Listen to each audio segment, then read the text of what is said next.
Bienvenidas, bienvenidos, bienvenides todos a este evento. Estamos hoy con la presencia de Yasnaya Aguilar, que es nuestra conferencista magistral. Estamos felices de que haya aceptado este espacio para conversar con nosotras y bueno, voy a presentarla antes de darle la palabra. Yasnaya Aguilar es parte del colectivo Colmix, un colectivo de jóvenes mijes que realiza actividades de investigación y difusión de la lengua, historia y cultura mije. Estudió lengua y literatura hispánica y cursó la maestría en lingüística en la UNAM. Ha colaborado en diversos proyectos sobre divulgación de la diversidad lingüística, desarrollo de contenidos gramaticales para materiales educativos en lenguas indígenas y proyectos de documentación y atención a lenguas en riesgo de desaparición. Se ha involucrado en el desarrollo de material escrito en mije y en la creación de lectores mije hablantes y otras lenguas indígenas. Se ha involucrado también en el activismo para la defensa de los derechos lingüísticos de los hablantes de lenguas indígenas, en el uso de las lenguas indígenas en el mundo virtual y en la traducción literaria. Para nosotras, como mencioné hace un momento, es un honor tener a Yasnaya porque ha sido una referencia importantísima en muchas de las luchas, no solamente de las defensas del territorio y de los derechos lingüísticos, sino también ha representado una importante voz en la reflexión acerca de los procesos tecnológicos asociados con procesos comunitarios. Yasnaya, estamos felices de tenerte hoy aquí y el espacio es tuyo. Hola, ¿cómo están? Muchísimas gracias. Primero, pues agradecerles muchísimo la invitación. Yo me siento nerviosa y también emocionada por el tipo de encuentro, de espacio que hay, por sus características. De verdad me importa mucho y en un principio sí, ¿será que lo que les pueda compartir les sea de su interés? Esperemos que sí y esperemos que podamos tener un diálogo sobre este cruce entre las nuevas tecnologías, los derechos, ¿no?, culturales, lingüísticos, la soberanía tecnológica, los procesos autonómicos y las lenguas indígenas. Entonces es un cruce ahí bastante interesante, pero también arriesgado. Entonces yo espero que les parezca interesante y que después podamos intercambiar algunas ideas.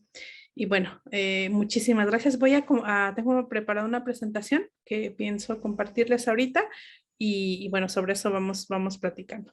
Quería ver si me confirman, si pueden verlo. Sí, lo vemos. Muy bien. Bueno, la charla se titula Lenguas como territorios cognitivos y nuevas tecnologías.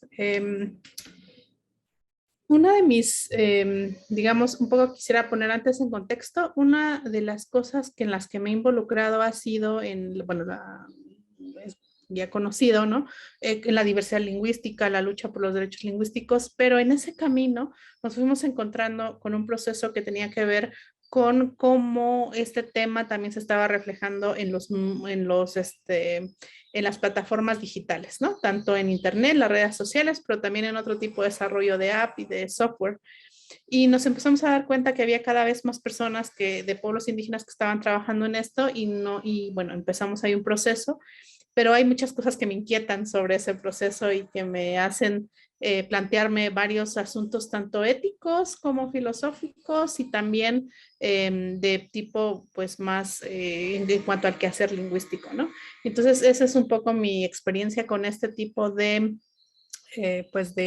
procesos. Y el plan de la presentación es el siguiente. Voy a dar un breve contexto para que todas partamos del mismo piso. Sobre diversidad lingüística actual y lenguas indígenas, aquí llamamos cuando llamamos lenguas indígenas, esto es así solo para tener un mismo piso. Luego ver por qué estoy hablando de lenguas como territorios cognitivos amenazados y no solo como un elemento más de la cultura, como lo generalmente se ha tratado. Para mí es muy importante verlo eso como también territorios. También creo que los espacios de las nuevas tecnologías también se están haciendo como territorios, ¿no? De los que estamos siendo expulsados por diferentes razones. También quería hablar un poco sobre la tecnología versus una propuesta medio arriesgada que le he llamado tequiología, pero que viene también de un proceso de compartir con muchas personas y cómo sería esa tequiología. También una pequeña tipología del uso de las nuevas tecnologías en lenguas indígenas, un poco clasificar qué estamos haciendo y desde dónde.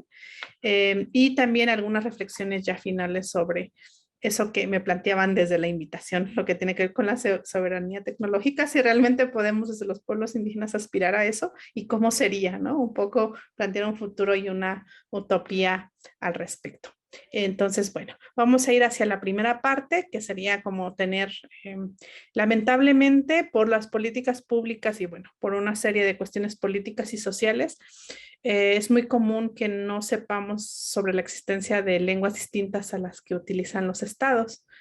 Hace cierto tiempo yo me enteré, ya bastante grande, que en Francia se hablaban, antes del establecimiento francés, más de 10 lenguas, ¿no? Que son cosas que nunca pensaríamos, ¿no? Que en esa Francia europea continental, en un estado tan, pues tan, no sé, es como el ejemplo de cómo que construir un estado en Occidente, no se hablara de esa diversidad, ¿no? Entonces hay como una especie de censura sistemática que hace que, por ejemplo, en México, suceda algo que no me parece nada lógico ni común, y es el hecho de que las personas en promedio no sepan cuántas lenguas se hablan en su país, ¿no? Que sería un dato básico, pero es una especie de censura muy estructural. Por esa razón es que necesitamos este contexto. De ser una información compartida, pues no lo necesitaríamos y podríamos irnos a otro. Trataré de ser breve para que podamos ir a las otras reflexiones. Entonces, bueno, en general tenemos un contexto en el que las lenguas indígenas en el mundo se encuentran dentro de una diversidad lingüística bastante grande. Este mapa es un mapa bastante conocido de Ethnologue, que es un catálogo de lenguas en el mundo. Y bueno, hay una cosa cognitiva muy interesante, y es que aun cuando la humanidad comparte muchas características en cuanto a sus sistemas de comunicación, también una gran diversidad. O sea, hay una diversidad alucinante de lenguas. No es que solo haya una lengua para toda la humanidad, ¿no? Siempre es interesante saber por qué fue así, por qué hay tantas. Y actualmente esto, claro, ha ido cambiando y su distribución ha sido afectada por muchas razones, porque es algo profundamente, pues, de la humanidad, que acompaña a la humanidad, ¿no?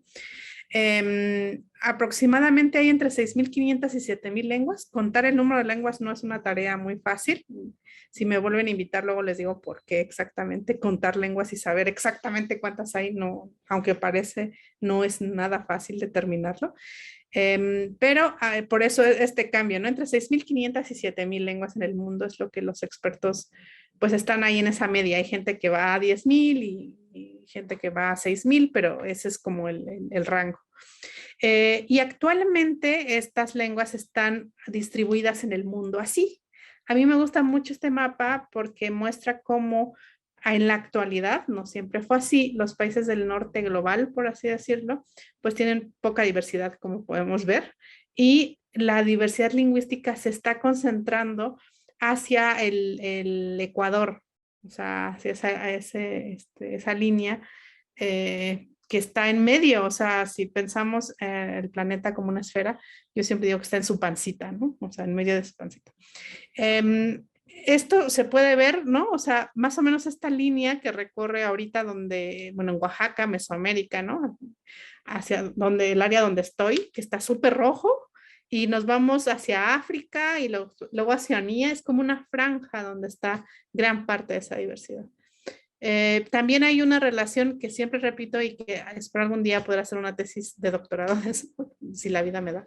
Es si es una relación causal o no, o por qué los lugares del mundo con mayor diversidad de lenguas también tienen mayor diversidad de especies biológicas.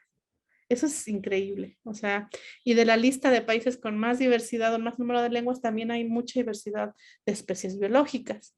¿Es una relación causal o no? No lo sé, pero existe, o sea, el dato está ahí, ¿no? Y también en esta época, pues, del capitalismo tardío, pues nos sorprende entonces que también las especies biológicas junto con la diversidad lingüística esté tan amenazada, ¿no? Entonces, bueno, estos son estos países, esa es la distribución del mundo en la actualidad en la que están estas lenguas. Sin embargo, empezó a suceder algo que tiene que ver con la construcción de los estados, que en los últimos 300 años cambió la proporción de hablantes. O sea, mientras antes era muy normal tener en un solo imperio, no sé, mucha diversidad de lenguas, la proporción de la gente que la hablaba cambiaba y era mucha, o sea, había muchas lenguas que ahora consideramos indígenas con muchísimos hablantes, esa proporción se ha visto modificada, de tal manera que ahora el 96% de la población mundial habla el 4% de las lenguas del mundo, mientras que el 4% de la población del mundo habla el 96% de las lenguas del mundo. ¿Esto qué significa? Va a tener consecuencias de tipo políticas y de tipo social. En general es población que ha sido minorizada, no que era minoritaria, sino ha sido minorizada y que por lo tanto va a estar encapsulada dentro de otras estructuras sociopolíticas y entonces van a tener poco poder de libre determinación y de autonomía. O sea, no van a tener un poder político para tomar determinación sobre sus territorios, sobre sus políticas sociales, educativas, etc. Esta proporción actual no es la proporción que siempre había habido. Por lo tanto, quiere decir que la diversidad lingüística está depositada en población que ha estado pues siendo oprimida sistemáticamente. O sea, no es al revés, no es que la diversidad lingüística, no es que los países ricos sean ricos en diversidad lingüística, ¿no? Está sucediendo lo contrario. Pero, insisto, esa proporción no siempre fue así. O sea, ha habido una coacción muy clara para que sea esta la proporción. Y esto ha llevado a una situación en la que hay un catálogo, ustedes lo pueden buscar en internet, está en inglés, creo que se llama Endangered Languages Catalog, de la Universidad de Hawái, que es como una especie de observatorio, y va viendo que pues cada 3 meses muere una lengua en el mundo. Parece que eso se está incrementando, este dato es de 2014, si no me equivoco, y la tasa, yo creo que la están por actualizar, lo que sabemos en general es que eso se está perdiendo muy rápidamente. Y bueno, esto sí es casi un lugar común ya, es que en 100 años más de la mitad, bueno, menos, en este siglo, la mitad de las lenguas del mundo habrá desaparecido. O sea, es un lingüicidio que nunca había sucedido anterioridad y esto mucha gente lo atañe a la globalización. Y ahí es donde las tecnologías digitales, las redes sociales, todo esto que nos permite estar hablando ahorita, se ve como una amenaza. Sin embargo, yo no estoy de acuerdo, o sea, no creo que solo sea la misma existencia de estas nuevas tecnologías, sino más bien tiene que ver con otro tipo de procesos a los que me voy a referir más adelante. Entonces, la pregunta, ya vimos aquí que qué bonita diversidad, ¿no? Hay un montón de lenguas, todas son iguales, científicamente hablando, pues no, o sea, todas tienen componentes sintácticos, fonológicos igual de complejos, o sea, todas las lenguas no les falta ninguna nada, ¿no? O sea, todas tienen lo que un sistema de comunicación humano debe tener y que ha tenido siempre, ¿no? Fonologías complejas y completas, sistemas sintácticos, semánticos, léxicos, o sea, son iguales comparativamente hablando, ¿no? Tendrán diferencias en cuanto a, pues, que en una lengua dices una cosa de una manera y otra, pero todas también tienen palabras o todas tienen y sirven igual para la comunicación. O sea, no es que una lengua sea mejor para comunicar que otra. El hecho que una lengua se elija como lengua franca o lengua vehicular que comunica diferentes lenguas es por un asunto más bien social y por eso va cambiando, ¿no? Antes fue el latín, luego fue el francés, ahora el inglés, ya el chino mandarín viene pronto, entonces eso no tiene que ver con su complejidad o no hay lenguas más útiles a la comunicación que otras, ¿no? Nos toca las que nos toca, una o dos o tres, por razones geográficas, sociales. Entonces, de todas esta gran diversidad, algunas han sido catalogadas como lenguas indígenas y otras no. Entonces, la gran pregunta es, ¿qué hace que una lengua sea indígena y otra no?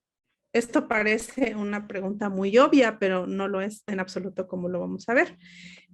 Por ejemplo, hay una lengua indígena que se llama Sami, que se habla en Noruega, en Rusia, en Suecia y en Finlandia. Y esta lengua es hermana de la lengua que se habla en Finlandia, o sea, del finlandés o finés. Entonces, lo que a mí me impresionó mucho es que, digamos, es son hermanas como el español y el italiano, o sea, son así muy cercanas.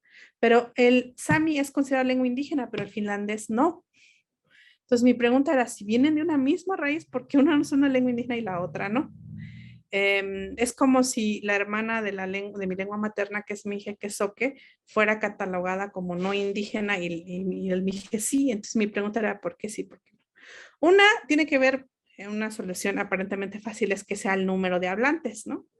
Y bueno, no necesariamente, no hay hablantes vivos de latín, o sea, el latín que conocemos, ese que escuchamos en las misas, bueno, quienes ya han escuchado misas, o ese que hablaba Séneca, pues no, ya nadie lo habla en un sentido que ya nadie lo ha adquirido. O sea, una lengua viva es aquella que está siendo adquirida por población infantil y nadie está adquiriendo esa lengua como primera, como lengua materna. Por lo tanto, es una lengua muerta, tiene cero número de hablantes orgánicos, pues, ¿no?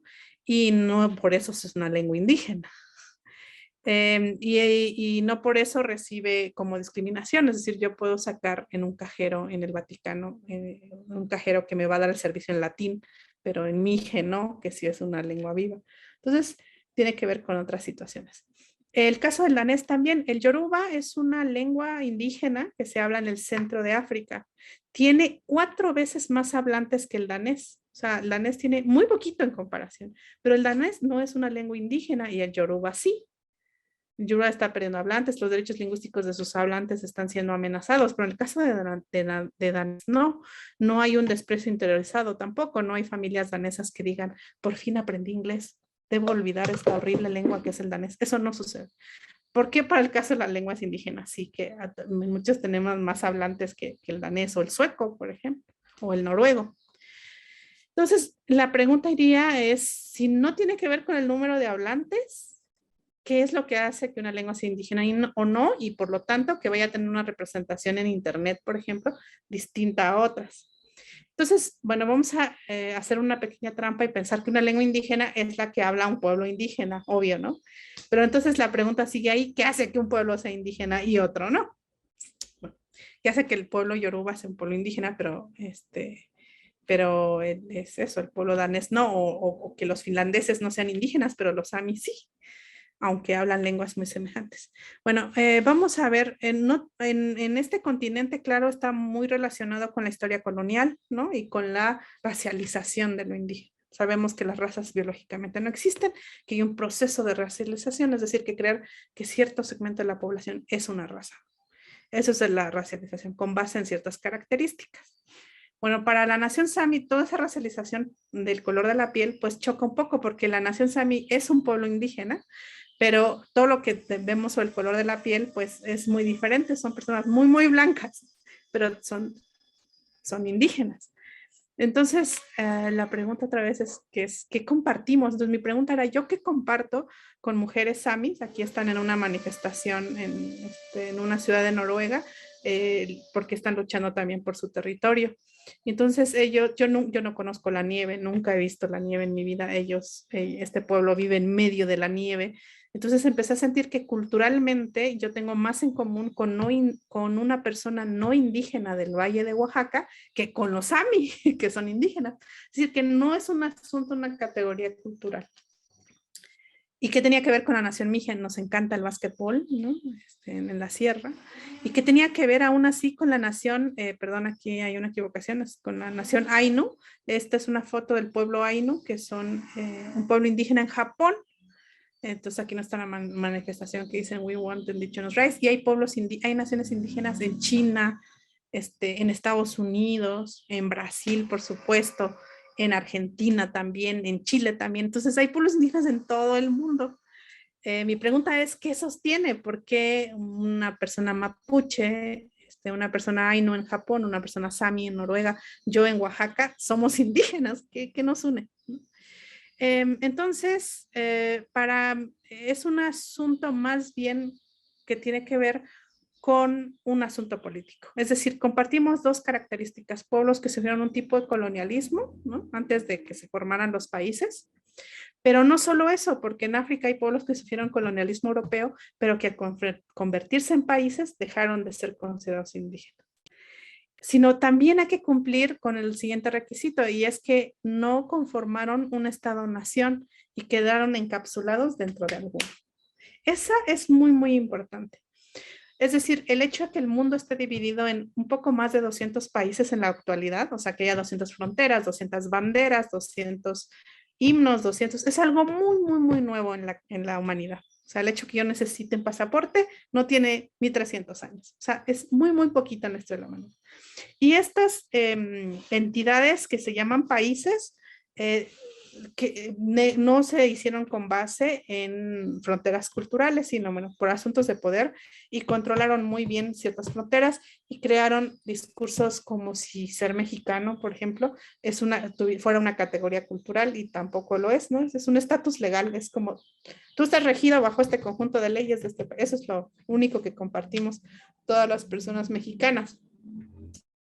Entonces, al crear eso, les estorbaba, no bastaba con decir, pues está la ley porque sí, sino porque tenemos un pasado en común, una lengua en común, un todo en común. Y entonces empezaron a combatir cualquier otra identidad que no fuera la que promovía el Estado. Entonces, eso es lo que compartimos los pueblos indígenas. Por eso el pueblo Sami, como no hay un país Sami, no conformó un Estado, pues es un pueblo indígena. Finlandia no, porque sí lo conformó. Los Yoruba podrán ser muchísimos, pero como quedaron, dice, su territorio queda destazado en varios países, entonces son un pueblo indígena.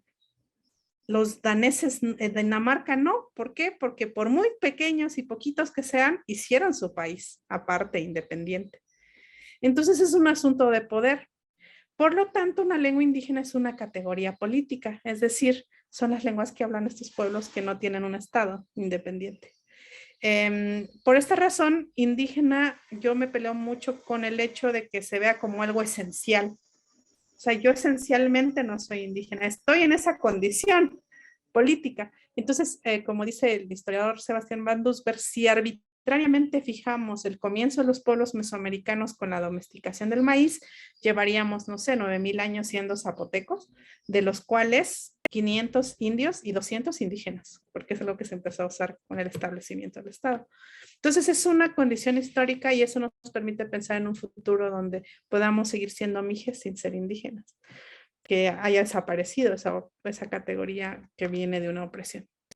Por lo tanto, es una categoría muy, muy política. Son lenguas que hablan pueblos o naciones que no formaron estados, que no son utilizadas ni reivindicadas por un estado. El finlandés, sí, el finés lo usa el estado de Finlandia para la educación, para todo.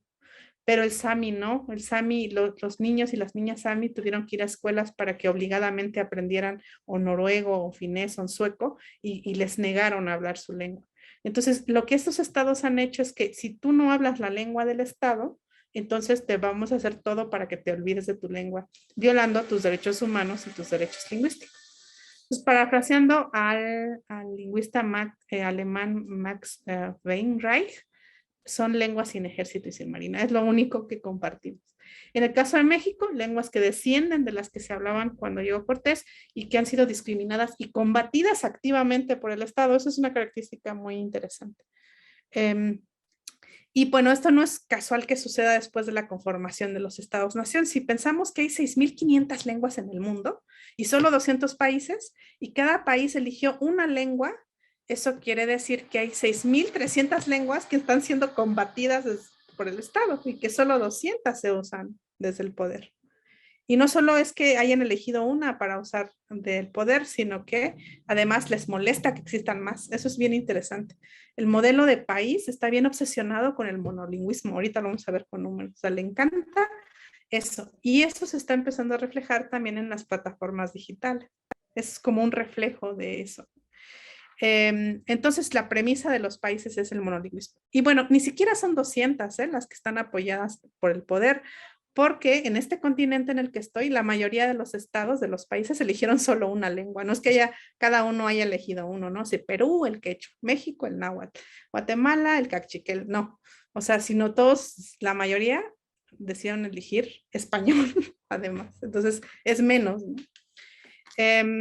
Entonces, eso ha sucedido que, por ejemplo, en México haya una monolingüización progresiva y diseñada, ¿no? Aquí tenemos un mapa del monolingüismo en México que está elaborado por Julio César Gallardo del colectivo al que pertenezco. Y bueno, entre más claro es el cafecito, menos monolingüismo hay. Entonces, como podemos ver, son los pueblos indígenas los que tienen a México en las listas de no estar tan mal en cuanto a multilingüismo. Pero en realidad la mayoría de la población es monolingüe porque la existencia de la enseñanza del inglés también es un fracaso. Puedes pasarte 12 años en escuela básica con clases de inglés y no aprender. Claramente el problema no es de los estudiantes. Son demasiadas horas de estudiando inglés sin que podamos aprenderlo, ¿no? Hay un problema en su didáctica estructuralmente. Entonces, pues tampoco. Entonces, de ser un territorio rico con sociedades multilingües, como se ha visto que había, está pasando a ser monolingüe con muchas consecuencias, ¿no? Porque además, cognitivamente hay muchas ventajas de ser bilingüe o trilingüe. Eso que es natural a las sociedades, es decir, el cerebro humano no dice, oye, ¿quieres aprender este inglés? Desinstala tu mije, porque te ocupa espacio en tu cerebro. Ahora, para poder, o sea, crean una falsa disyuntiva entre inglés y lenguas indígenas. Pues el cerebro no es así, o sea, el cerebro dice, pues las que quieras. De hecho, hay un límite en realidad por memoria, no por capacidad. Por eso hay personas que hablan muchas lenguas. O sea, el cerebro humano no puede hacer nada, se lo imposibilita. Pero bueno, esto ha creado esto y bueno, aquí estamos viendo todos los problemas de eso. En 1820, después de 300 años de colonialismo europeo, el 70% de la población hablaba una lengua indígena. El 70% en este territorio. Es decir, una sociedad bastante multilingüe, en donde el náhuatl, sobre todo, era la lengua franca. Las lenguas francas no han atentado, no es el hecho que el inglés sea la lengua que comunique con mucha gente, lo que automáticamente hace que las lenguas desaparezcan. El latín jamás atentó, o sea, nunca vimos tanta muerte de lenguas porque el latín fuera la lengua franca, ni por el hecho de que el francés o el hecho de que el náhuatl fuera la lengua franca en ese territorio, no implicó la muerte de las otras. Tiene que ver más bien, por eso no creo que sea la globalización, ¿no? O sea, las personas en Dinamarca aprenden danés y también inglés sin ningún problema. Podríamos nosotros perfectamente hablar mije y zapoteco y español e inglés. Entonces, como vemos, el Estado se empeñó mediante políticas que ahorita no voy a, digamos, abordar a detalle, pero fueron políticas que sobre todo fueron contra la población infantil. Eso yo creo que sí es muy importante decirlo. O sea, y fueron casos de tortura, o sea, física, ¿no? Hasta hace todavía, en 2015, hubo reportes de una escuela en Oaxaca donde a los niños los mandaban a limpiar las letrinas cada vez que hablaban en su lengua. O sea, y ha sido una serie de castigos, y no me voy a detener acá, pero que violaron los derechos humanos de la población infantil sobre todo y también de muchas personas. Y eso sigue pasando. Entonces, del 70%, aquí no han pasado ni 300. O sea, la colonia, el virreinato en México duró más que lo que ha durado ahorita el país, ¿no? Llevamos 200 años. El control español fueron 300. Entonces, en 200 años sucedió esto. De 1820 tenemos el 70% y para 2020 el 6.1%. El descenso de 2010 a 2020 fue dramático. De verdad, yo no quería ver los resultados del censo 2020. Estaba muy temerosa porque yo sabía que algo estaba pasando, pero fue catastrófico. Eso es muchísimo más de lo que estábamos calculando que iba a suceder. Hubo lenguas que perdieron en 10 años el 20% de su población. Hubo una muy cercana a los 30 también. Entonces, bueno, eso es la situación en la actualidad. Entonces, como las lenguas son territorios cognitivos, aquí quisiera decir algo que parece provocador, pero es para poder dar pie a otro tipo de reflexión.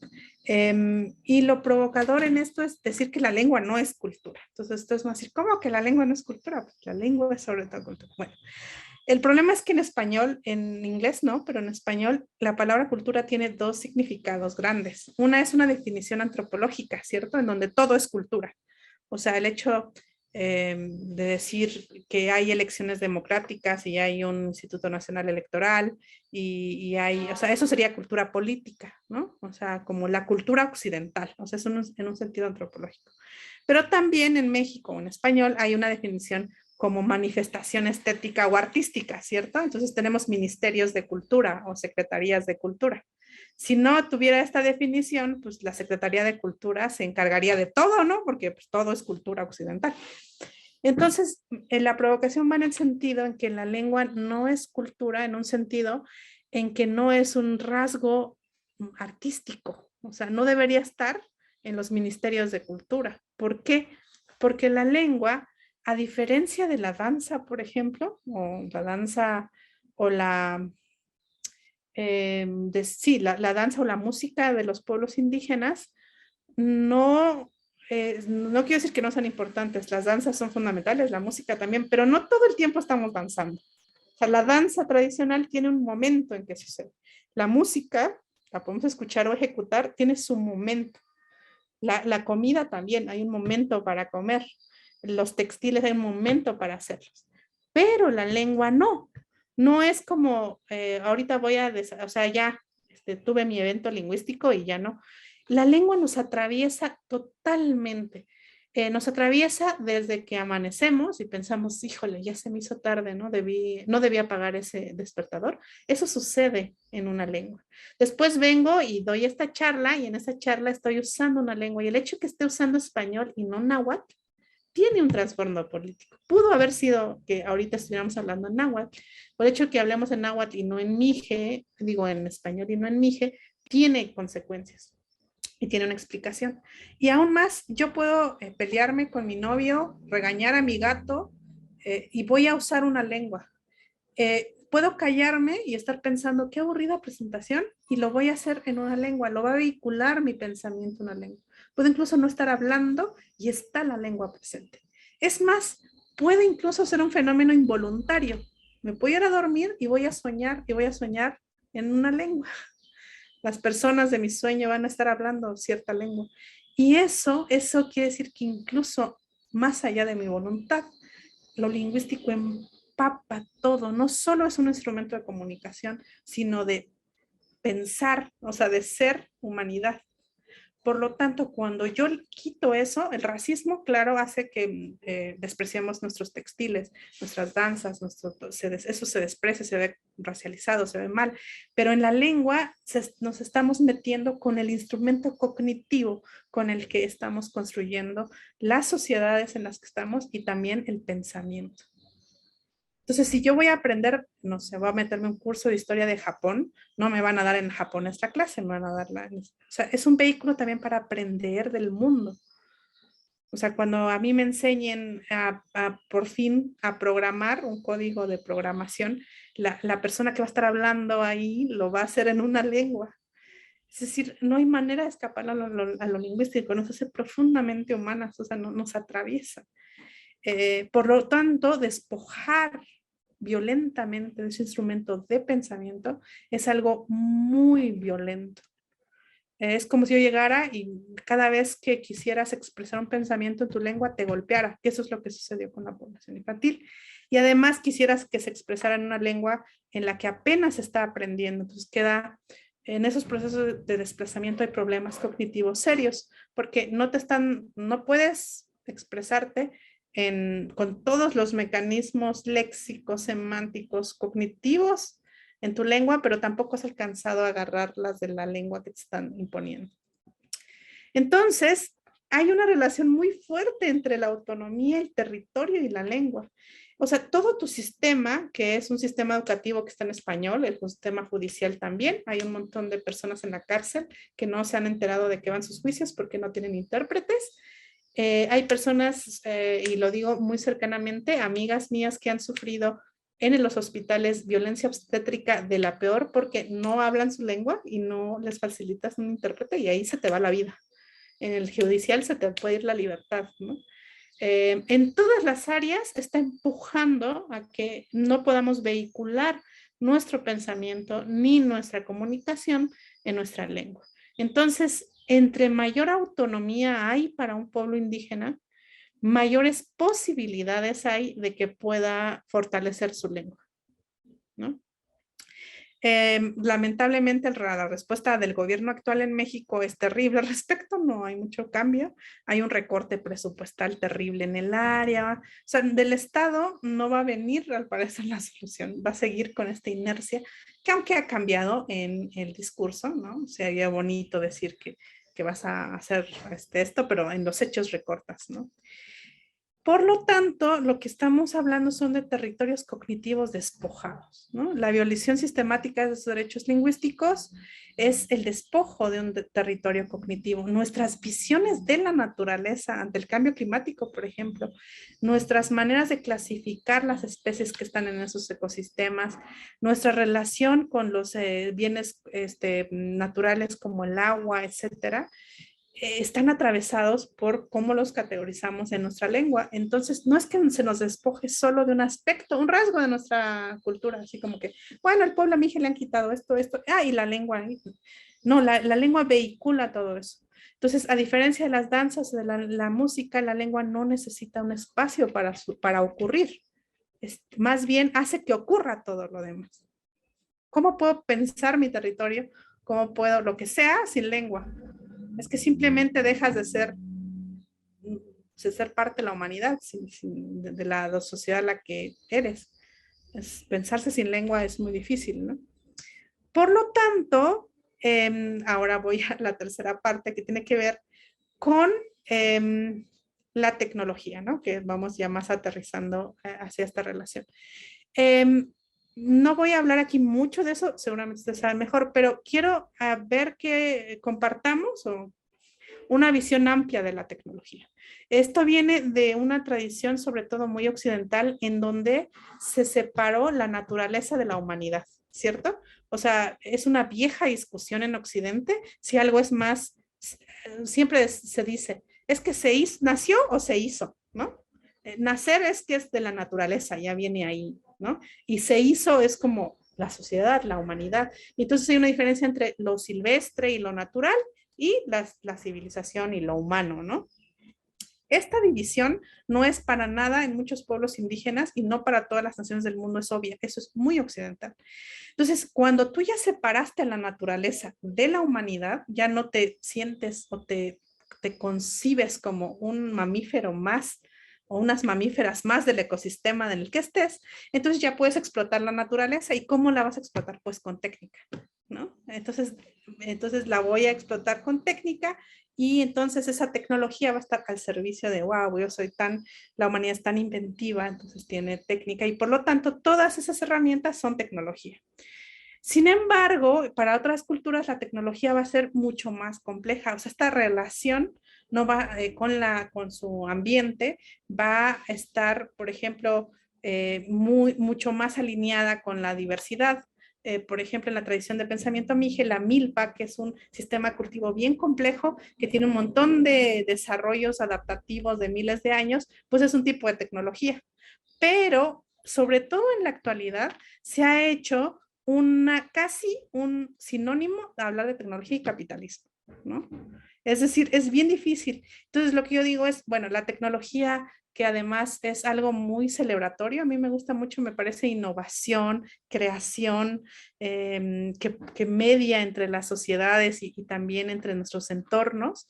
Esa fascinación por crear y pensar e innovar de la humanidad fue capturada por el capitalismo. Entonces, la tecnología de la que se habla generalmente, yo siempre digo, no, esa es la tecnología capitalista, pero existe tecnología fuera, por lo menos en las periferias del capitalismo. Si aceptamos que no hay vida fuera del capitalismo, podemos aceptar que por lo menos hay espacios periféricos como varios teóricos han planteado. Por lo tanto, ¿cómo podemos disociar la creación tecnológica o la innovación tecnológica del capitalismo? Cuando digo esto es que el desarrollo tecnológico actual que conocemos, bueno, primero se plantea como si antes del capitalismo y de la revolución industrial no había tecnología, cuando sabemos que todo el devenir de la humanidad siempre ha estado ahí. La escritura es una tecnología, la milpa, el sistema milpa es una tecnología, o sea, siempre ha habido. Ahora, el último desarrollo tecnológico de la revolución industrial para acá, que se está acabando el planeta, pues se ha configurado una tecnología que ha sido funcional a poner a la humanidad en esta crisis en la que estamos con el cambio climático, porque parece que están juntos y además que, por ejemplo, estas cosas que tenemos acá, pues necesitan de insumos naturales, ¿cierto? Necesitan de, pues esto tiene pues petróleo, ¿no? Tiene plástico, tiene adentro minerales que están siendo extraídos de ciertos territorios. Entonces, no podemos disociar ese desarrollo o no podemos hablar de la tecnología sin los sustentos, sin el hardware. Y el hardware viene de algún lado. O sea, no, por más que algo sea wireless y por más que ahorita parezca que hay algo sin, no sé, en el aire, que es el Wi-Fi que posibilita que hablemos, eso no es verdad. O sea, hay unos servidores que tiene Zoom y que seguramente necesitan enfriarse y para eso necesitan energía y esa energía va a salir de algún lado y necesitan cables, o sea, todo esto wireless es pues no más como una película, una pantalla que está ahí, pero que sí está sustentado en cosas tangibles. Y esas cosas tangibles están siendo extraídas de cierto territorio, afectando la vida de ciertas personas y además explotando cierto tipo de cuerpos. Entonces, al recordarlo todo el tiempo, podemos empezar a decir si es posible plantear otro tipo de tecnología y cómo podemos hacer para que eso sea más justa. Cuando hablamos de esta relación, casi siempre en la contraargumentación la gente me sale con una falacia que yo le llamo la falacia ad iPhone. Así como hay ad hominem, esa es la iPhone, porque siempre te terminan diciendo, sí, en el capitalismo y esta tecnología, tú no tendrías un iPhone y no estarías ahí discutiendo desde tu iPhone. Bueno, yo no tengo un iPhone, pero para el caso es lo mismo.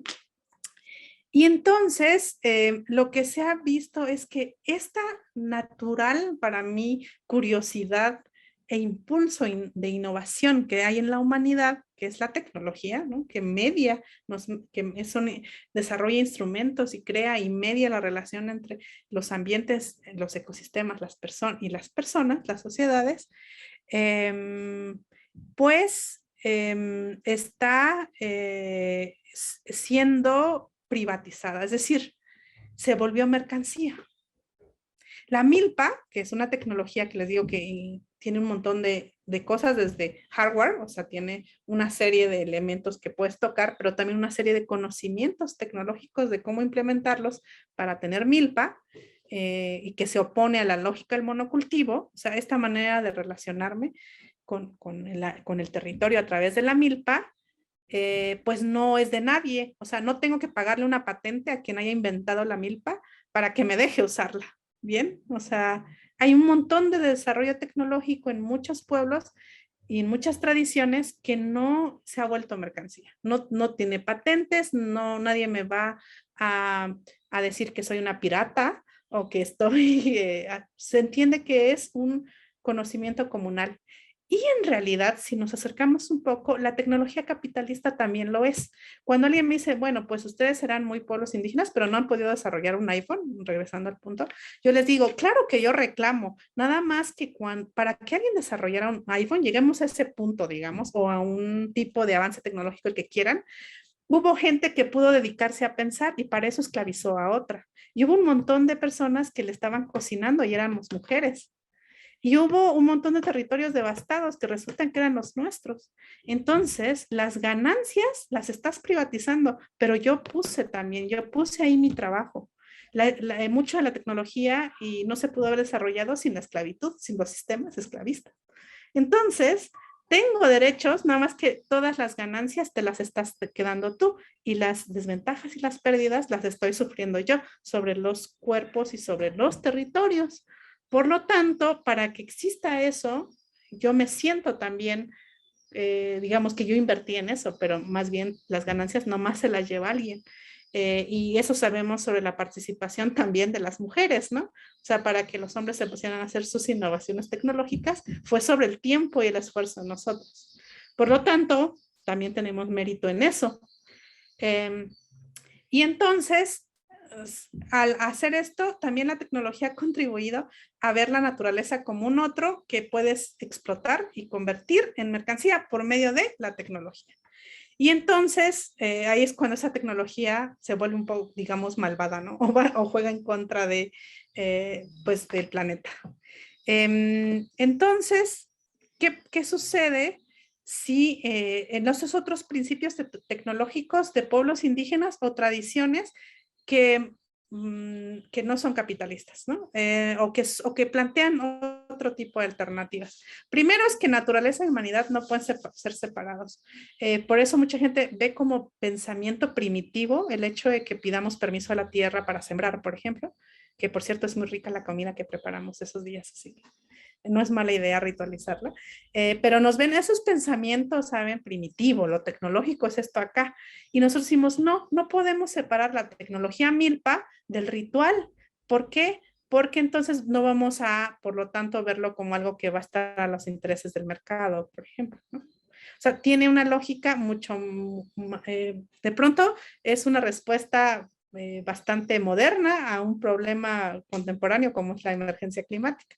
De pronto tenemos cierto tipo de experiencias, ¿no? Porque la mayor parte de las reservas naturales están en manos de pueblos indígenas en el mundo. Tal vez sospechamos que tenemos algo que decir al respecto para posibilitar la vida, ¿no? Porque la emergencia climática nos está proveyendo pues mucha muerte, la posibilidad de mucha muerte.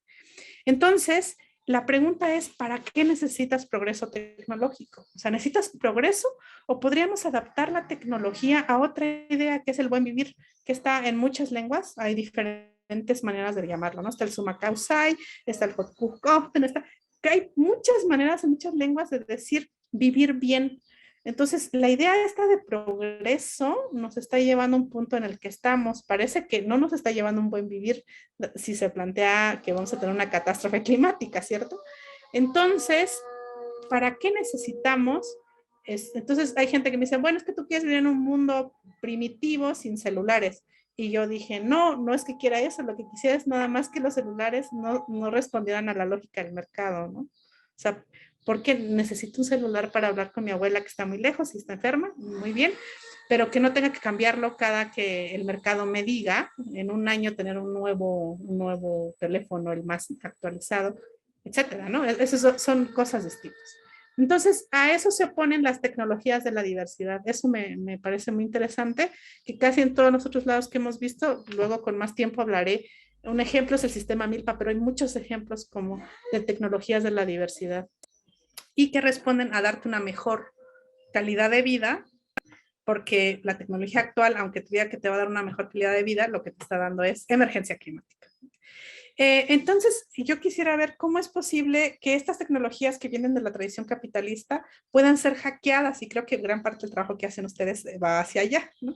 Que puedan ser hackeadas, replanteadas y encontrarnos con una idea que es el tequio. Seguramente muchos de ustedes los conocen, tal vez algunas no, pero tiene que ver con una institución social de colaboración, que es yo le llamo reciprocidad. O sea, no es que los pueblos indígenas seamos bien buena onda y bien buena gente, no es un asunto moral en el que todos nos ayudemos porque vivimos en un mundo ideal y donde nos agarramos de la mano y decimos sí. No, tiene que ver con un asunto de una conciencia profunda de que mi bien individual depende de un bien colectivo. Incluso es, hasta podríamos decir, conveniente si lo quieren ver así.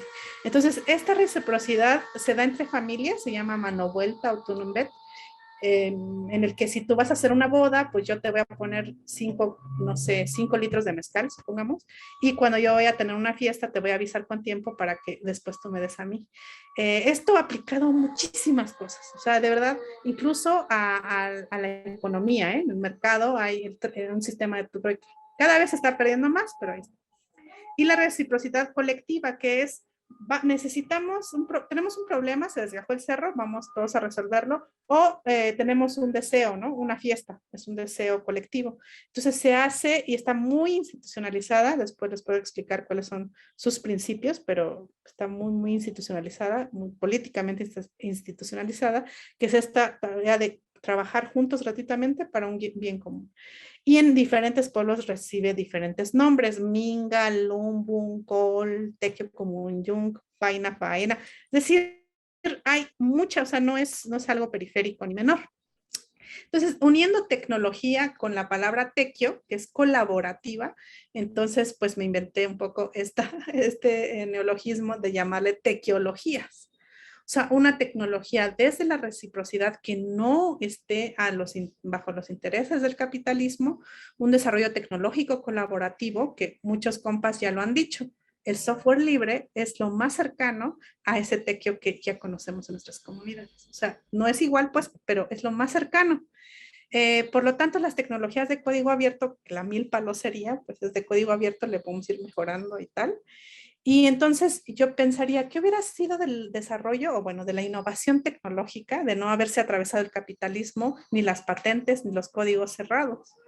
Seguramente tendríamos más avances si lo queremos ver desde un punto de vista así. No es que el capitalismo haya hecho que la tecnología haya avanzado, para mí incluso la retrasó. Porque no puedo entrar a mejorar un código, ustedes entienden más que yo de esto, pero no puedo entrar a hacer si no me permiten participar de ello. Entonces podríamos pensar en tecnologías contracapitalistas en las que las tecnologías tengan un lugar. Entonces, las lenguas indígenas en esta situación en donde apenas estamos, digamos, lo que hemos hecho por la tecnología en los pueblos indígenas es dar nuestros recursos naturales, o sea, que nos metan minería en nuestros territorios, que exploten a nuestros cuerpos históricamente, o sea, hay crónicas desde el siglo XVI de trabajo forzado en minería. Entonces hemos hecho eso, pero luego ahora nos dicen que no tenemos ningún crédito en ello. Pero ahora nos lo acercan un poco, a veces, muchas veces, como diciendo, pobrecitos, ¿no? O sea, como que no han tenido tanto acceso a la tecnología y ahora les vamos a enseñar, un poco viendo una visión muy estrecha de tecnología. Pero bueno, ahí estamos y es verdad que tampoco tenemos mucha opción. Entonces, ¿cómo le hacemos para utilizar esas plataformas para ayudar un poco a nuestras propias resistencias en lo que creamos un mundo postcapitalista tecnológico? Mientras necesitamos interactuar, claro. Esta es una foto de cómo se construyen las casas, donde se hace colectivamente. Cada nueva unidad familiar, colectivamente se le construye una casa, ¿no? Entonces, se garantiza el derecho al techo de otra manera. Entonces, supongamos esto mismo, pero con tecnología.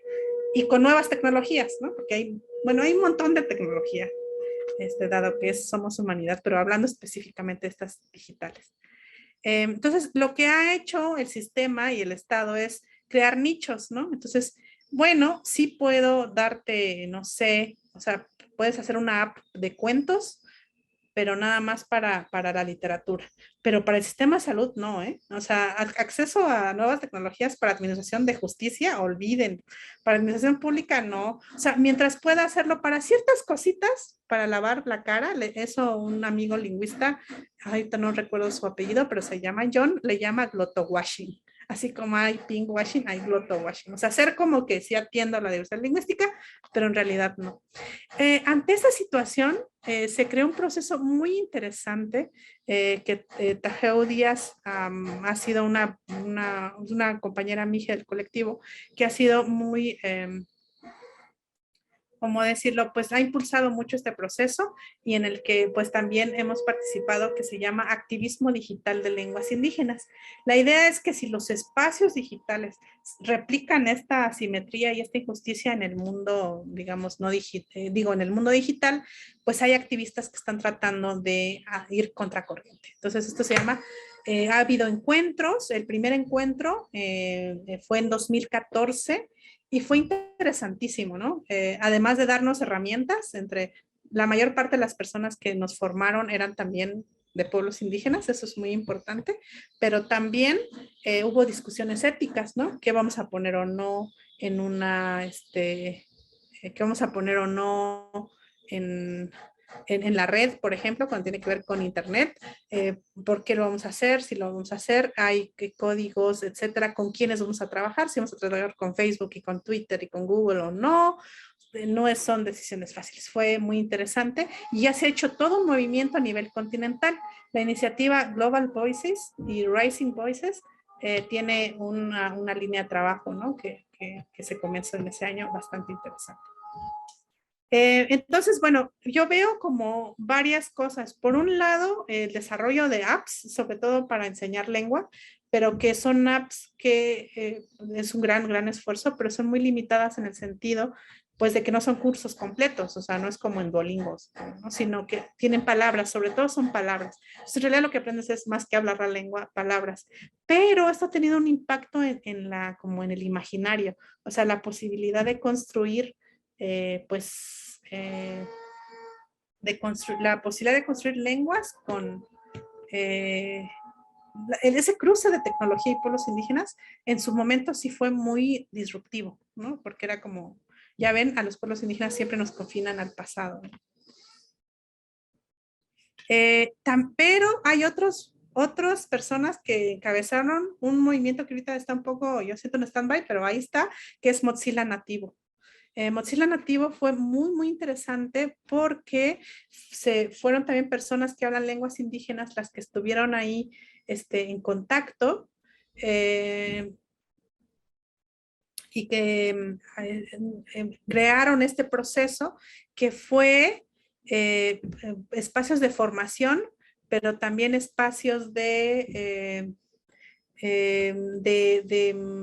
encuentro y de trabajo ya más técnico para localizar Firefox, no solo para computadoras, sino también para celulares, que eso fue muy importante, ¿no? Mucha gente más que computadoras va a tener celulares.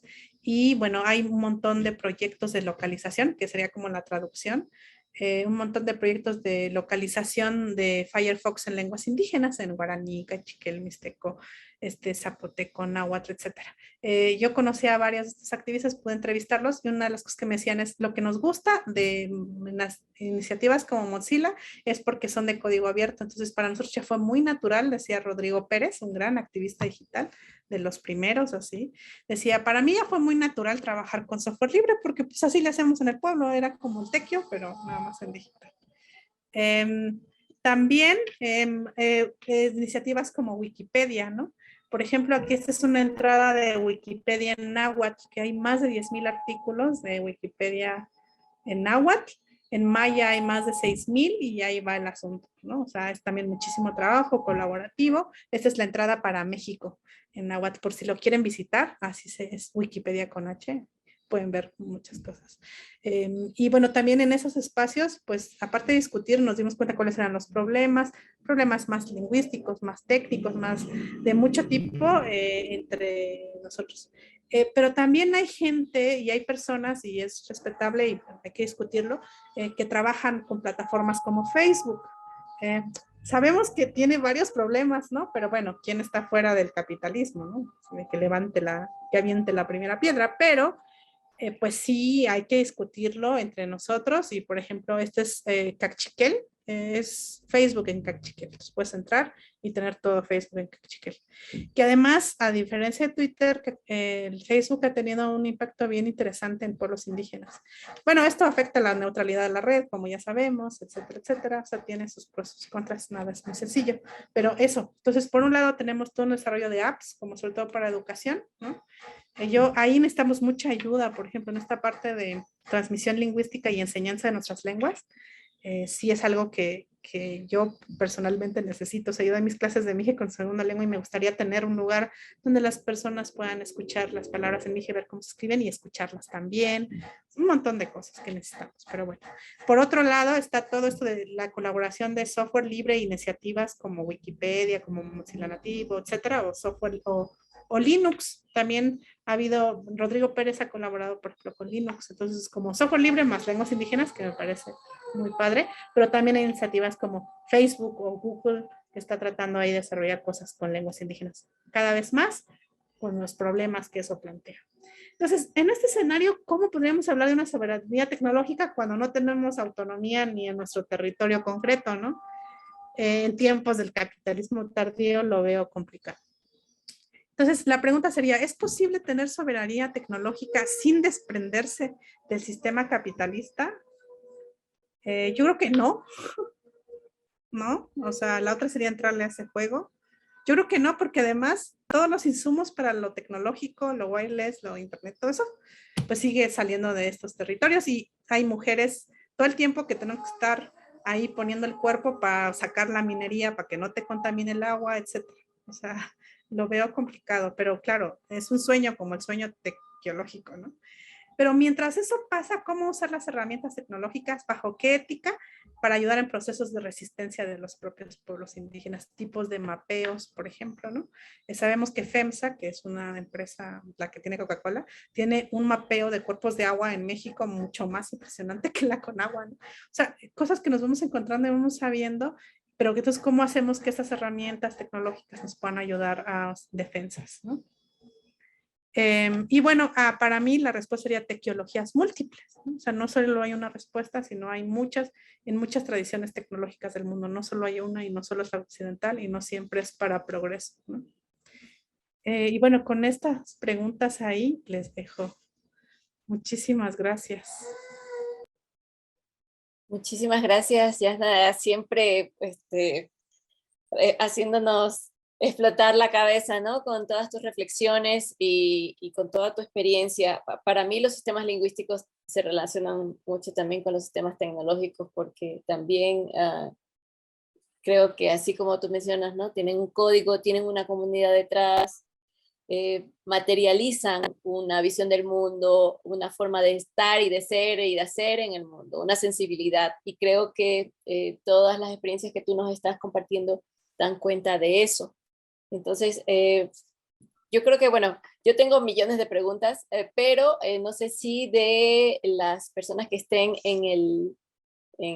digamos, como asistentes, como participantes, quieren levantar la mano y preguntar, o si comienzo yo, o déjenme ver si tenemos más preguntas en el chat para comenzar la discusión.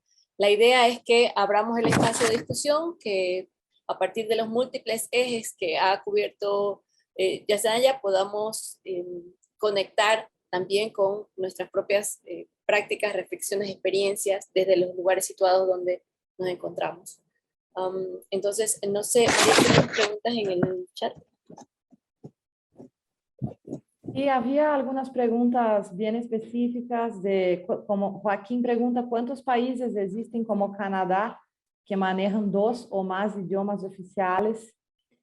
Y, ¿quién es aquí? Gemma, no veo el resto del nombre, pero pregunta si de alguna forma todos venimos de un tipo de colonización, según entiendo, ¿seguimos siendo indígenas o solo somos el resultado? ¿Y qué seríamos nosotros entonces? Y luego ya hay gente levantando la mano. No sé si recuperamos más preguntas o... Respondo a estas brevemente y ya les aviso. Una es, claro, hay países, no sé, Suiza, por ejemplo, pero las lenguas que tienen, o sea, en Canadá serán 2 las que reivindican y tienen un montón de lenguas indígenas en Canadá y ya sabemos lo que pasó con las escuelas residenciales en Canadá. Terrible, pero pues lo que hicieron fue desaparecer lenguas, desapareciendo a sus hablantes potenciales, o sea, los niños, ¿no? ¿Cuántos niños mataron? Pues no, no, es suficiente, ¿no? No, o sea, claro, hay estados que reivindican más de una lengua, pero a lo más serán 4, que es las que conozco. O hay casos de 11, aunque en los hechos son menos, pero no es para en absoluto suficiente. Eh, sí, creo que son mucho más de... déjame ver, en Canadá, si mal no recuerdo, son como 49 más lenguas más o menos. O sea, son un montón, pero nada más reivindicando, claro. Y bueno, eso, creo que la segunda pregunta ya no recuerdo. No sé si quiera preguntar, Yema, a ver, Yemaína. Pregunta si de alguna forma todos venimos de un tipo de colonización. ¿Seguimos siendo indígenas o somos el resultado? ¿O qué seríamos nosotros entonces?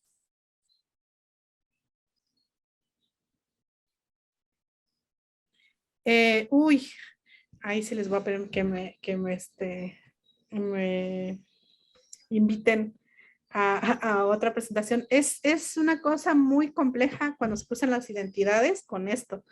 Y depende del estado, te van a clasificar de manera diferente. Entonces hay lugares en que, por ejemplo, en México se opone mestizo a indígena, pero en realidad mestizo es todo un proceso porque mestizas ya a estas alturas somos todas las personas del mundo, nadie es puro genéticamente, nadie.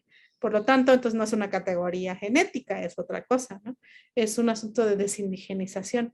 Pero en Guatemala lo que se opone es ladino, por ejemplo, y en Estados Unidos es mucho más complejo, tienen muchas más cajitas de clasificación. Entonces, ¿qué somos? Depende, ¿no? Eso lo podemos discutir un poco, pero muchas veces atraviesa lo que los sistemas de poder establecen como lo normal. Muchas gracias. Tenemos algunas manos levantadas. Voy a pasar la palabra a Loreto Bravo y luego a Domingos Hernández y Wanda Muñoz para que hagan sus comentarios de forma breve, por favor, y después hacemos una ronda de respuesta. Loreto. Hola Yasnaya, soy por aquí, Maca, saludándote. Hola, Maca, ¿cómo? Hola, querida. Fíjate, me parece súper interesante, agradecida con todo lo que nos compartes y parte de estas tecnologías, de estas tequiologías, o sea, me gustaría entender un poco en este modelo, en esta propuesta que nos haces, el tema de la gobernanza de los datos, ¿no? Porque finalmente el cómo los pueblos gobiernan sus datos es un ejercicio que han hecho ancestralmente, han gobernado sus territorios, han gobernado sus recursos, han gobernado sus formas de organización, pero pareciera que cuando hablamos de la gobernanza de los datos estuviéramos hablando de algo nuevo, ¿no? Y ahí, en eso en particular, me interesa mucho entender, tú decías, claro, el papel de la lengua, del idioma que se habla, ¿no? En poder, porque finalmente si el idioma es una forma de entender el mundo, pues entonces el idioma finalmente va a ser lo que va a permitir o va a ser determinante de cómo se trabaja el tema de la gobernanza de los datos dentro de una comunidad. O sea, yo creo que las comunidades pueden crear los pueblos pueden crear sus propias tecnologías, pero eso no es solamente, o sea, la tecnología también tiene esta otra parte, es todos los datos, ya ves lo que están haciendo las tecnologías capitalistas con nuestra información, ¿no? Entonces, con todos nuestros datos. Entonces, mi pregunta es, el papel de la lengua en esta construcción de formas para poder gobernar la información, los datos, eso. Gracias. Sí, es una cosa muy interesante. Yo la verdad sí quisiera aprender más de eso, digamos, más técnicamente, porque me parece muy interesante. Primero hay un extractivismo, ¿no? Como tú has dicho, de datos, y yo creo que eso, pues tenemos también como tú dices, una larga historia en la resistencia contra extractivismo de todo tipo, incluyendo ¿no? Andrés Chu de Guatemala, ella es quiché, habla mucho sobre cómo los pueblos indígenas en esta resistencia han encriptado información, ¿no? Y cómo se puede decodificar para usarla para la resistencia, etc. Yo pienso que usar una lengua indígena es un gran sistema para encriptar muchas cosas, ¿no? Crea espacios seguros, primero porque están muy despreciadas por el poder, ¿no? Entonces no es algo que quieran aprender, no han aprendido, entonces sí nos ayuda mucho a crear territorios más o menos cognitivos autónomos. Eso lo viví cuando tuvimos que hacer unas mesas de negociación con el gobierno. Inmediatamente en cuanto empezábamos a hablar en Mije, creábamos un territorio ahí donde el otro no podía meterse, ¿no? Y yo creo que eso es muy importante. Y también yo creo que el asunto de los datos, por lo menos hasta donde lo entiendo, pues hay que hacer esta gobernanza porque hay alguien que quiere extraerlos. O sea, es justamente en ese sistema capitalista que eso está sucediendo, ¿no? Entonces, por un lado, hay que empezar a crear como un ambiente tequiológico, pero al mismo tiempo sin la ingenuidad de pensar que no hay que estarse defendiendo o resistiendo a estas cosas, ¿no? Entonces, yo creo que eso también se inscribiría dentro de la autonomía y que históricamente, después les cuento anécdotas bien interesantes de cómo los pueblos indígenas hicieron cosas como para proteger datos rituales, por así decirlo, o muchos tipos de datos, como muy bien dices, Maca, o sea, no es nuevo, sino hay una experiencia en esconder ídolos para seguir o ponerlos detrás del altar católico para seguir con sistemas religiosos anteriores.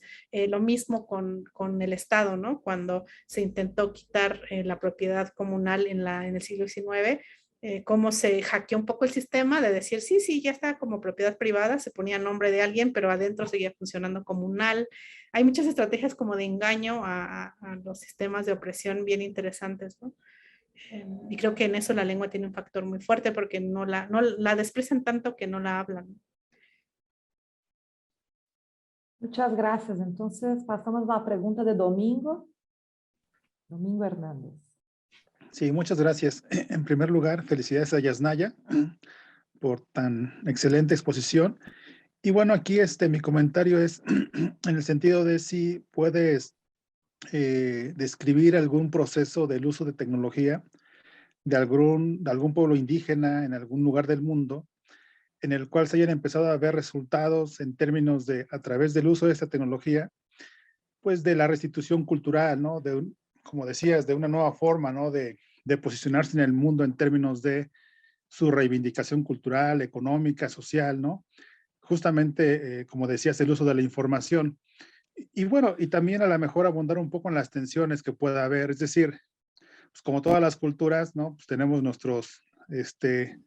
digamos, nuestras sombras, ¿no? Y por supuesto que todas podemos mejorar algunas cosas, ¿no? Entonces también cómo empezar a conciliar eso, ¿no? Digamos, balancear los problemas. Mis padres fueron hablantes de lengua mazahua, yo justo como decías, por esas que tú decías no lo aprendí, pero cómo conciliar esto, ¿no? O sea, digamos, o sea, un nuevo lugar de los pueblos indígenas en el mundo y al mismo tiempo las contradicciones mismas de nuestras culturas, ¿no? Y a través de la tecnología. Entonces, si pudieras abundar sobre algún caso, ¿no? O alguna línea futura. Gracias.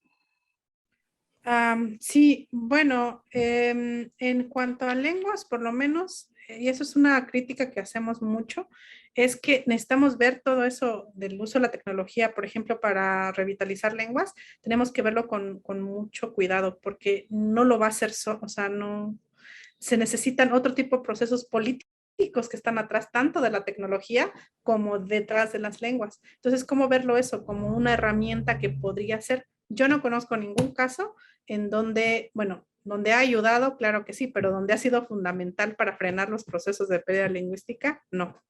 Ahora, ¿en qué parte me parece que la tecnología ha tenido un papel bien importante? Es en todo el movimiento que tiene que ver con el hecho de la comunicación comunitaria y el cine comunitario. Eso sí me parece que tiene una potencia, porque aparte una gran éxito del capitalismo son las narrativas que plantea, entonces hay que hackearlas también desde el lado de los cuentos que nos cuentan. Y yo creo que ahí esa apropiación ha sido bien interesante.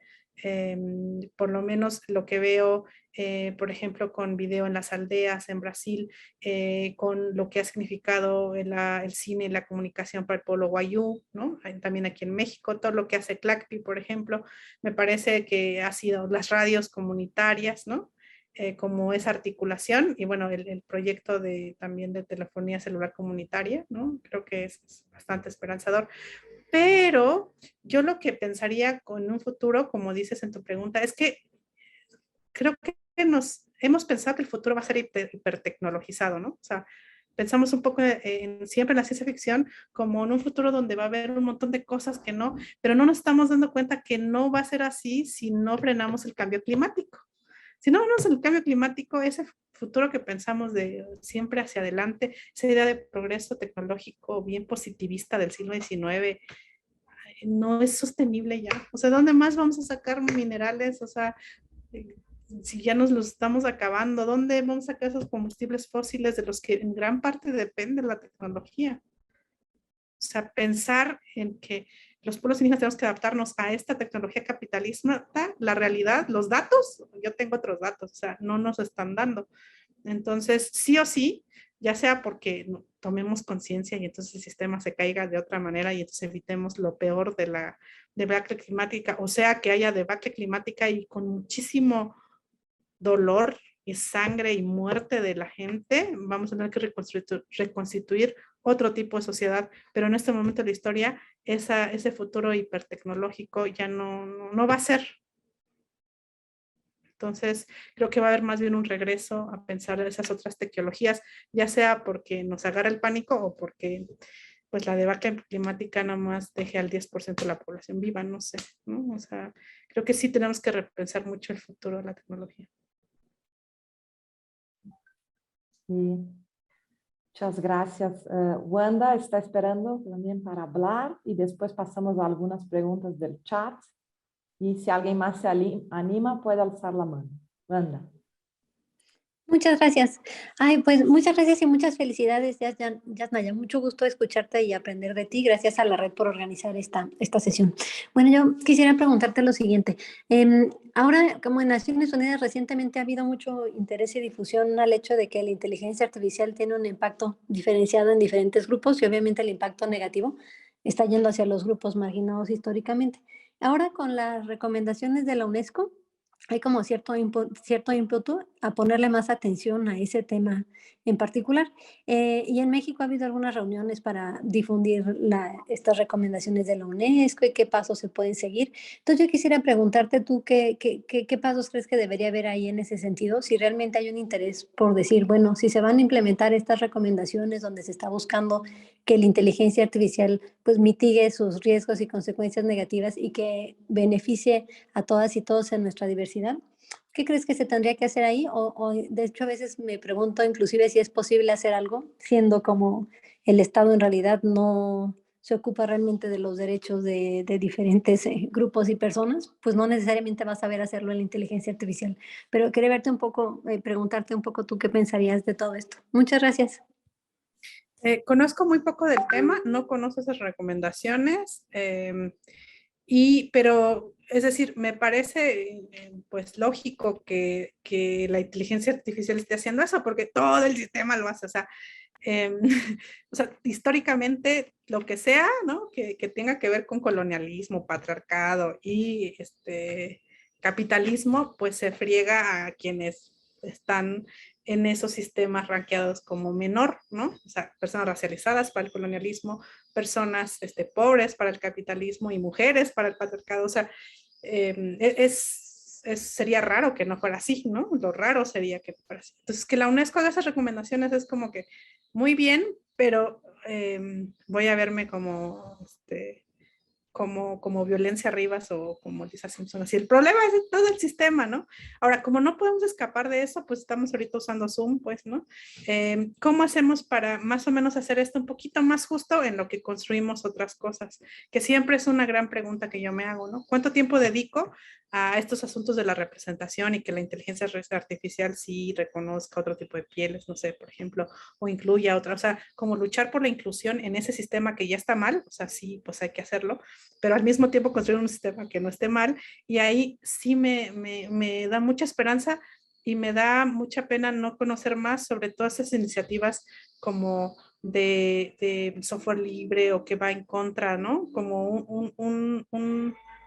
pues no sé cómo decirlo, una tecnología digital anticapitalista, donde están esas personas que no respondan no solo no al Estado, sino también al mercado, pues, donde están haciendo estas otras cosas anarquistas en esos espacios digitales y con mujeres. Y ahí me parece que, pues sí, o sea, sí hay que pedirle a la UNESCO que no se agacho con las inteligencias artificiales, la gente, pero al mismo tiempo, ¿cómo construimos otra cosa que no sea sistema que por definición, pues nunca va a terminar de ser justo, ¿no? Porque se sostiene de la injusticia, entonces sería ir contra su propia naturaleza. Ese es el peligro de la inclusión. Pero como estamos dentro también, ni modo que no use mi compu, pues, pero porque además no se trata solo del consumo individual, sino cómo a la vez participo en otros procesos y cada quien elige su cancha, pues no podemos hacerlo en todos, entonces vas eligiendo tú dónde. Pero sí, hay que crear esos sistemas que al menos momentáneamente suspenden un poco el capitalismo, ¿no? O sea, cuando hacemos cosas en mi pueblo en donde no atraviesa el dinero y donde esas, se suspende un poquito, ¿no?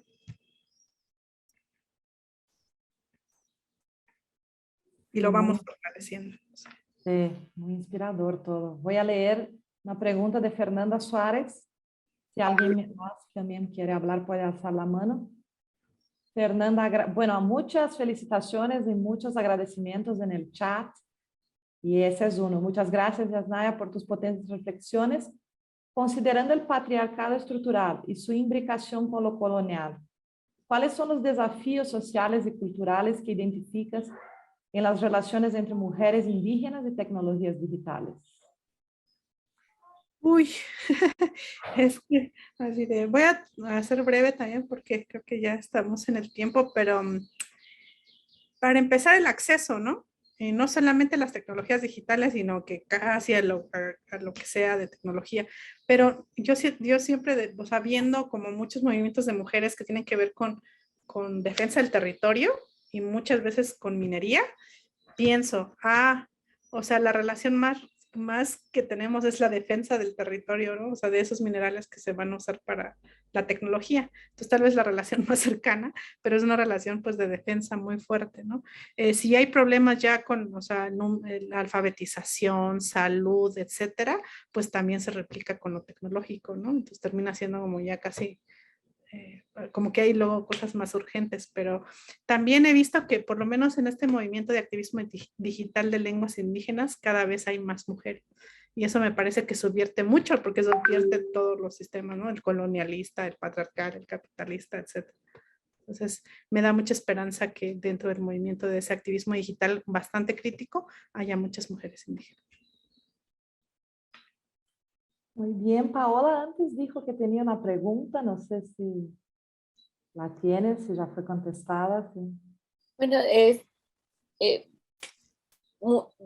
tenían muchas preguntas porque a mí me resuena mucho lo que dice Yasnaya. Están aquí también otras personas con las que hemos tratado justamente de hacer estas conexiones entre las defensas del territorio y la tecnología y esto que mencionabas, Yasnaya, sobre el hecho de que la tecnología necesita una materialidad que cae, ¿no? Que recae, un costo que recae en las personas, en los territorios, especialmente en las mujeres, y en particular en las mujeres racializadas. Yo creo que esto, digamos, otra vez, no es casual el exterminio de los pueblos indígenas con esta intención de despojar y de expropiar los territorios, pues van de la mano, ¿no? Y justamente con el exterminio de los pueblos indígenas va el exterminio también de las lenguas. Había una autora en los años 90 que hablaba de la violencia epistémica y esta violencia que implica lo que tú mencionabas de borrar, ¿no? Estos territorios cognitivos, de hacer que estos territorios cognitivos no puedan existir. Y yo pensaba desde lo que tú mencionabas, ¿no? Si estas violencias epistémicas, digamos, que has mencionado, que son parte del lingüicidio que tú decías, si tú la ves, o sea, ¿cómo las ves tú cotidianamente en tu experiencia desde la comunidad mije? ¿Cómo las aterrizan en su vivencia? ¿Y cómo crees tú que podrían, por ejemplo, si tú dijeras, yo tengo ahora en este momento la oportunidad de construir una tecnología, una tequiología que no funcione bajo las lógicas del mercado, ¿qué harías tú? ¿No? ¿Cuál sería tu apuesta? Híjole, es una pregunta que necesito pensar más, pero yo creo que la apuesta para construir, o sea, me gusta mucho en la parte del software, o sea, entiendo, por ejemplo, o sea, tenemos necesidades bien concretas, ¿no? Yo vivo en una comunidad que por fortuna y no, es todavía muy, o sea, la mayor parte de la gente todavía no pasa tanto tiempo en estos espacios digitales. O sea, la vida sigue siendo mucho más concreta, ¿no? Yo creo que la población, entre más jóvenes, pues más tiempo está pasando en esas plataformas. Veremos cuáles serán las consecuencias. Hay consecuencias en la educación ahorita con esta educación a distancia, etcétera, ¿no? Pero sigue siendo todavía pues una vida social que está muy fundamentada en la asamblea, ¿no? O sea, que se resuelven las cosas en la asamblea. El sábado hubo tequio de limpieza de la comunidad, o sea, todavía es como muy en lo concreto, ¿no? En la milpa, etcétera. Por más que obviamente esto está rápidamente cambiando, pero sigue todavía ahí. Mi pregunta sería, ¿cómo podemos entonces tenemos muchas necesidades que tienen que ver con, por lo menos para mí, que es muy patente con la enseñanza de lenguas. O sea, cómo necesitamos herramientas para hacer que esta transición sea que la transmisión interlingüística nos puedan ayudar estas plataformas digitales. También creo que es posible tener discusiones, así como se ha discutido cuando entran nuevos elementos a la vida comunitaria, tener un poco más de información sobre la neutralidad de la red, la protección de datos. Justo hace poco tuvimos un problema con WhatsApp, bueno, no un problema, sino que hay unos políticos de la Sierra crearon un chat que se llamaba Chat Sierra Triple X, donde se intercambiaban fotos para hablar de los cuerpos de las mujeres de la sierra. Entonces, tenemos que discutir todas esas cosas con relación a las asambleas, cómo las asambleas pueden tener en nuestro contexto, que son importantes, más injerencia, pero para eso necesitamos información. O sea, como que llega la tecnología, pero no llega la información y la discusión respecto de ella. A veces también tenemos muchas cosas urgentes, ¿no? Porque si hay que sacar la minera, o sea, que va a estar tiempo de andar haciendo unos talleres sobre seguridad digital o esas cosas, ¿no? Pero creo que eso es importante. Pero la otra que a mí yo ahí tal vez les regreso la pregunta que me obsesiona es el hardware. O sea, ¿podemos tener hardware libre? Entiendo que sí, pero ¿cómo lo hacemos? O sea, más justo, reciclamos, o sea, porque no solamente se trata de lo que no tiene, sino las realidades materiales de la tecnología me obsesionan mucho. Entonces creo que yo, así como una respuesta rápida, sería todo lo aplicado a también a la documentación, el mapeo, todas esas tecnologías que nos pueden ayudar para procesos de resistencia. Muchísimas gracias. Perdón que no te contesté Sí. no lo tengo tan claro todavía. Sí, pero para eso estamos también, ¿no? No sé si hay más preguntas.